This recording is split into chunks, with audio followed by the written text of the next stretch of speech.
Hello friends, અગાઉના વિડીયોમાં જોયું એ મુજબ ઈવા અને ઇથાનને પોતાની ભાગીદારી પેઢીની પ્રતિષ્ઠા વધતા એક નવા ભાગીદારની જરૂર પડે છે. માટે ઈવા અને ઇથાન નવા ભાગીદાર તરીકે એડવિનને લાવે છે. એડવિનને લાવવાના 3 રીઝન છે. તેમાં પહેલું છે, એડવિન ઈવા અને ઇથાનનો સારો મિત્ર છે, માટે ધંધાકીય પેઢીમાં સારા સંબંધ જળવાઈ રહે. બીજું, એડવિનને સારી સંચાલકીય આવડત છે, માટે એ ઇન્ટર્નશીપને આગળ લઈ જવામાં મદદ કરી શકે છે.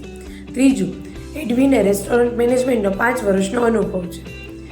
એડવિનને લાવતા ઈવા અને ઇથાનને ઘણા બધા ફાયદા તો છે, પરંતુ સાથે સાથે તેમને ઘણી બધી બાબતમાં ફેરફાર કરવા પડશે.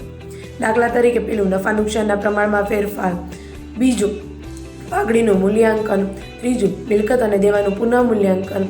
અને અનામત અને એકત્રિત નફાની હિસાબી અસર. આમ આજે આપણે ભાગીદારી પેઢીના પ્રવેશ અંગેનો અભ્યાસ કર્યો. Thank you. હેલો.